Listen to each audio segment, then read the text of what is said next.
100 years ago, in the Jewish world, imagine it, 1913. What was happening? It was an exciting time, but it was a challenging time. It was very different from the world we are in today. Who could have guessed the Jewish future from 1913? After all, the largest Jewish community in the world was in Poland, except it wasn't Poland, because it was the Russian Empire under the Tsars, and there were still Tsars. The Jewish community in the land of Israel, teeny tiny. There were some Zionist pioneers motivated by their enthusiasm, and there were some older Sephardic residents who'd been there for generations who were looking on at the pioneers, somewhat amused to watch these academics trying to farm and plow. The American Jewish community, there were two strata. It was a tale of two shtetls. There was the Lower East Side of Manhattan shtetl of the Eastern European Jewish immigrants speaking Yiddish, and there was the Upper West Side of Manhattan German Jewish establishment, often speaking German, running their synagogues in German, praying in German in their Reformed temples. But it was nothing like the Jewish America we see today.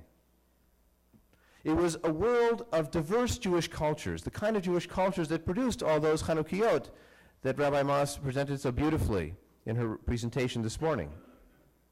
And it was exemplified by the languages that they spoke. In 1913, there were millions and millions of speakers of Mamaloshen, of Yiddish. It was their mother tongue. In 1913, there were hundreds of thousands of speakers of Ladino as their primary tongue. There were even tens of thousands, even hundreds of thousands, for whom German was their mother tongue. And there were some thousands, maybe, for whom Hebrew was their mother tongue. That was 100 years ago. Who could have guessed that we would get where we are today? Where there are two massive Jewish communities in the United States and in Israel, there are a few smaller ones in Latin America and Europe, some still remaining in the former Soviet Union. Of course, there were many changes that were wrought by Jews, be it immigration or Zionist success in the creation of a state of Israel. There were changes wrought from beyond the Jewish people, the Holocaust most notably. There was the experience of acculturation and assimilation, so that today, English has become the primary mother tongue for Jews in America. 50 years ago, something new appeared in the Jewish world. It was based on what had been before. There had been secular Jewish communities before. There had been humanistic philosophy before. There had even been charismatic rabbis before. But there had not been the union of a charismatic rabbi and humanistic philosophy and cultural Jewish identity in a congregation. As Denise explained so clearly, it was an integration of identities and ideas. It was combining a humanistic philosophy of life and approach to living with a strong sense of Jewish roots and culture. In some ways, what the Birmingham Temple aspired to do was to go beyond the low expectations of liberal Judaism of the time. What do I mean by low expectations? You didn't expect to be intellectually stimulated at a prayer service because you would be reciting the words that others had recited for generations, and you'd just say them again and say them faster, and it didn't matter what you were saying. You'd go to high holiday sermons and expect that it would be long and longer, that you would be there to look at what people were wearing instead of what people were saying. It was the one time everyone showed up, because who would want to go every week? It was greater aspirations to find a way that maybe if we combine who we are when we think out there and who we are when we feel Jewish in here, if we combine those two, maybe we will produce a greater inspiration, a greater sense of relevance between out there and in the tent, and maybe, just maybe, a greater sense of commitment. You see, the irony is, when Jewish historians look back on the Reform movement, or to some extent on the humanistic Jewish movement, they think of us as a step away, a step down, a reduction in commitment. But the reality is, it's hard work to be a humanistic Jew. There's a Yiddish saying, schwer zu sein a Yid, it's hard to be a Jew. Kal v'chomer, how much more so is it hard to be a humanistic Jew? Because we have to grapple with ourselves, with our past, with our ideas, and with our future. But the hope is that by creating this relevant integration of who we are, we become committed. Not committable. We become committed. Now that was 50 years ago. And the trends that Sherwin Wine and the Birmingham Temple and Humanistic Judaism as a movement identified then have only accelerated. So I want to share with you a few of the findings from this Pew study that I mentioned that highlight how important we are, even more so now than 50 years ago. Over 60% of American Jews accepted that Judaism is primarily a matter of ancestry and culture.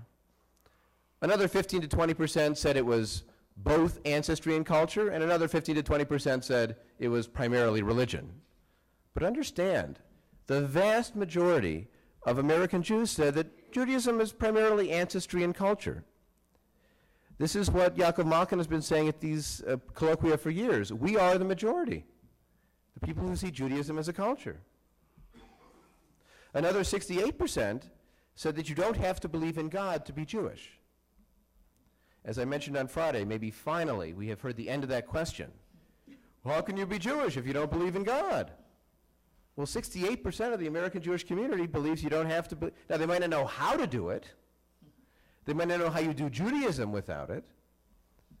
But to be Jewish, again, if they understand it as ancestry and culture, then believing in God might not be a crucial element of that. They've also found that over 20% of American Jews and up to 30% of young Jews describe themselves as Jewish no religion.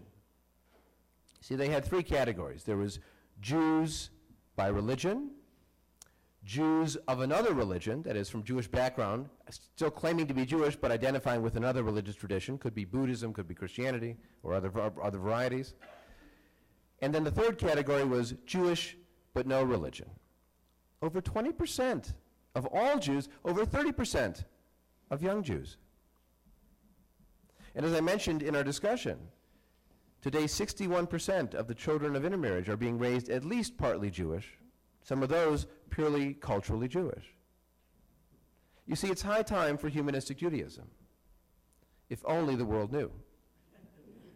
And part of our challenge has been to spread the word, to be what I call humangelicals, share the good news that you don't have to be a God believer to have a rich Jewish connection. It's, to use the phrase of Judah's side, God-optional Judaism. Now, there are those out there who think the future of Jewish peoplehood is in symbols and traditional values. I mean, the ultra-Orthodox have an answer to the problems of Jewish pluralism. It's do what we say, and then there'll be no problems. But we have a more complicated answer. Now, for years, the United Jewish Appeal would try to raise money with the slogan, "We are one." And you hear Jewish philosopher after Jewish philosopher talk about the three core pillars of Jewish identity, no matter what denomination you are. There's God, there's Torah, there's Israel. That's what unites the Jews, God, Torah, and Israel.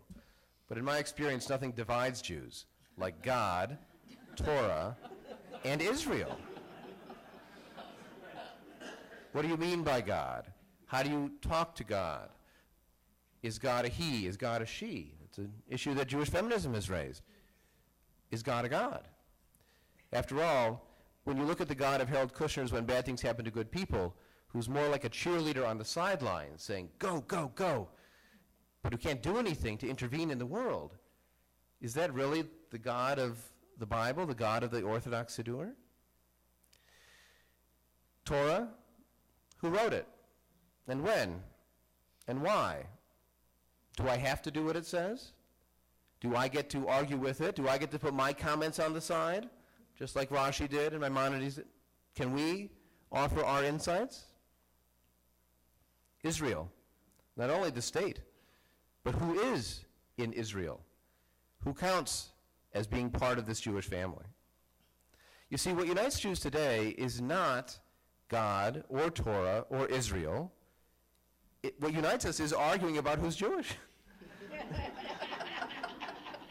It's that we're all claiming this label, this identity. We say it's valuable to us. It's valuable to you. Well, we both want it. So we both can argue over it. And maybe we agree to split it. Maybe we agree to share it. But it's valuable to both of us. Over a decade ago, a journalist wrote a book he called Jew versus Jew. He did mention us at a late point in the book, which is always nice to get a little footnote in the references. But this was even more than a footnote. Because what this journalist imagined is he saw basically two communities of Jews evolving. One, the traditionalist, and the other, the liberalist. That on one side you would have orthodoxy, tradition, halakha, closed borders, high ghetto walls. On the other, openness, acceptance of multiculturalism, liberal political values, maybe less intense connection as he imagined it, but a more open connection. Now, in the decades since decade plus that since this book was written, we can see some trends in this direction. After all, the conservative movement today is making great strides in being more welcoming to intermarried families. The reform movement as well has made great strides. In fact, I noted in an article recently about intermarriage, dealing with the conservative rabbinate's response to this, because they want them as members to pay dues, but they'll not do the wedding. In fact, they're not even allowed to attend the weddings. They mention as an aside, well, reform accepts intermarriage. And, you know, my academic wants to point out to them that the Reform Rabbinic Association still has a platform statement that says that Reform rabbis should not officiate at intermarriages. Period. It's still active. Has not been rescinded. It's never enforced. There's no consequences for choosing to do it. And now surveys indicate that at least 50%, maybe more, of Reform rabbis are willing to do these weddings. When Sherman Wine was starting out at the Birmingham Temple, almost none were. He was doing hundreds and thousands of weddings because of the lack of openness. Well, that trend of the liberalism, the openness to multiculturalism, is moving forward. And the more surveys we find, like the Pew survey, that show children being raised partly Jewish, people identifying as Jewish, no religion, these establishment groups will begin to be open. We see some trends in the other direction as well. As ultra-orthodoxy becomes ultra-ultra-orthodoxy, more and stricter and higher rules, often mapped out on the bodies of women, because that's where fundamentalism tends to map out its values and its reaction to secularism. The challenge becomes, of course, life is never A or B. It's not Jew versus Jew. It's Jew versus Jew versus Jew, with Jew, next to Jew, by Jew. It's a multiplicity of identities. You see, it used to be the case that when you had a library, you had to pick where to shelve the book. The book must be classified somewhere. It has to be American literature, or Jewish literature, or women's literature, or gay or lesbian literature. You have to pick a place where the book goes. But in the world of the internet, you don't have to pick one way to find it. You can find it several different ways. And I know the librarians in the audience are saying, well, you could always put a card in as a cross-reference to find. But the book, the one book, had to go somewhere. As we've explored this morning, people don't have to pick one label for themselves. You can find them many different ways. Maybe you're found by interests you have, by activities you have, by your family tree, or by your personal values, or by the community you've chosen to join. There's no one way to be Jewish because there's no one way to be anything. So what we have instead are Jewish futures, not one Jewish future. I always like to critique our own titles for the Colloquium. We said it was the future of Jewish peoplehood, but the truth is it's the futures of Jewish peoplehood. It will mean different things. I don't want to become so atomistic as to say that it's unique to every Jew. Well, that makes statistics useless, right? Because you get one exemplar of each kind of Judaism. Well, there's more than that. We can find commonalities. But there will be Jewish futures. There will be the rejectors of modernity, and there will be those who have left the rejectors of modernity. The grandchild of the Satmar Chassid who becomes a secular Jew, even a secular rabbi maybe. There will be the grandchild of the secular Jew who moves into Reform or Conservative Judaism, or into nothing. There are many Jewish peoplehoods that we can imagine that will always be in dialogue with each other. And so, to conclude my remarks, and to open for some final comments in the last 10 minutes we have, there are two songs that we sing that I think exemplify this future. One that we sing goes back to the Hebrew Bible in the book of Psalms. It's Hine Matov Uman Naim Shevet Achim Gam Yachad. How good and how pleasant it is for brothers to dwell together. Now, even there is occasionally a point of difference. A few of our communities prefer to sing Shevet Amim Gam Yachad when people dwell together, because Achim technically means brothers, although it's also the Hebrew term for siblings, because Hebrew is a gendered language. I've had this grammatical argument many, many times in the past. But even so, you can sing those two together. Amim, Achim, it sings together. It's a statement from our past. It's a song sung across the Jewish world, but of course no one can agree on the melody. Or even on how to sing. Do you sing Hine Matov, Hine Matov? Or do you sing Hine Matov Umanai? There's no agreement, even on how to sing the song about how wonderful it is to be together. But as Yehuda Amichai says in his poem, The Jews, we still sing. We still sing this song. And the last song I want to mention is one that is rooted in this congregation, in the experience of humanistic Judaism. Many of us in this room know it, but many that are out there in the Jewish world don't know it. It's the song Eifo Ori. It combines our Jewishness and our values, our strength, our light of inspiration and enlightenment, our hope for the future.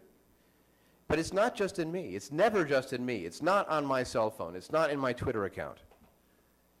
It's in me, and it's in you. It's in us. It's in community. It's in the Jewish people. So, our future is bright. Our futures are bright. Thank you very much.